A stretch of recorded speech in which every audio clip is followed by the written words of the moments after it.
dans le prochain épisode de Un si grand soleil. Tandis que Christophe confronte Johanna, Inès et Anissa poursuivent leur action. Attention, les paragraphes qui suivent contiennent des spoilers sur l'épisode d'Un si grand soleil diffusé lundi soir sur France 2. Si vous ne voulez rien savoir, ne lisez pas ce qui suit. Lundi 15 mars 2021 dans Un si grand soleil. Christophe confronte Johanna. C'est le jour des obsèques de Michael. Même si elle aurait aimé accompagner Christophe pour le soutenir, Cécile ne peut pas en raison de son rôle dans cette affaire.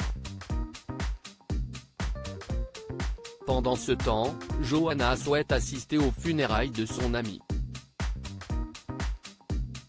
Tandis que Julien pense que c'est une mauvaise idée car elle fait partie de la liste des potentiels suspects, l'avocate veut prouver qu'elle n'a rien à se reprocher. Refusant de la laisser seule, Julien décide de s'y rendre avec elle. Non loin de là, Yvon contacte son avocat afin de porter plainte pour diffamation. Lorsque Guillaume le questionne sur l'article du Midi Libre, l'homme d'affaires confirme que son associé s'est suicidé mais que les poursuites à son encontre ont été abandonnées. Bien que Guillaume lui conseille de laisser tomber les poursuites, Yvon rétorque qu'il ne tombera pas seul puis lui demande de faire passer le message à Johanna. De leur côté, Alex et Élise ont mené une enquête de voisinage. Si les différents témoins ont bien vu Yvon dîner au restaurant puis rentrer à son hôtel quelques heures plus tard, il existe un laps de temps lors duquel il aurait pu tuer Michael. Becker ordonne alors à ses équipes de se rendre aux obsèques de la victime pour prendre des photos. Aux funérailles, Lucille et Ludo présentent leurs condoléances à Christophe puis à Johanna. Une fois la cérémonie terminée, Christophe retrouve son ex-femme à la sortie du cimetière et l'accuse ouvertement d'être responsable de la mort du défunt. Julien intervient mais le vétérinaire lance qu'il est le prochain sur la liste.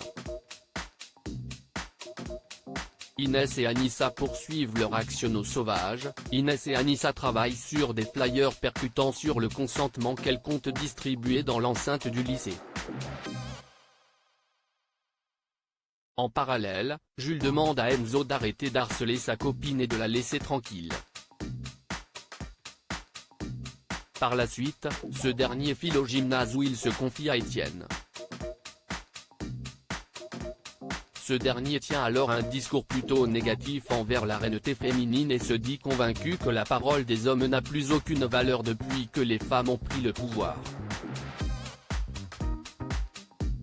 À quelques mètres, Inès questionne Jules sur la discussion qu'il a eue avec Enzo. Tandis que l'adolescent raconte ce qu'il s'est passé, Inès souligne qu'il a eu un comportement machiste et arriéré. Après l'avoir reconnu, Jules lui présente ses excuses.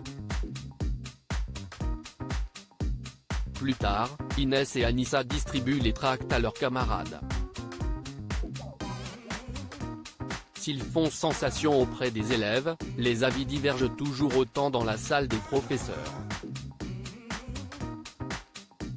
En fin de journée, Kira et Claire ont une discussion autour du consentement et du collectif féministe.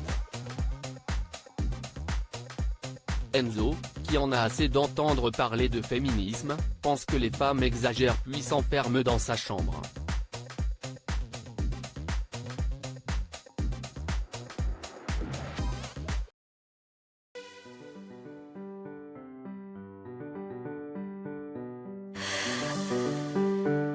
The man I love just had a heart attack, but who needs a heartache? I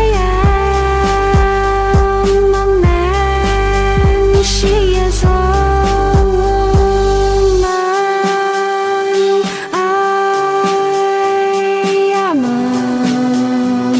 to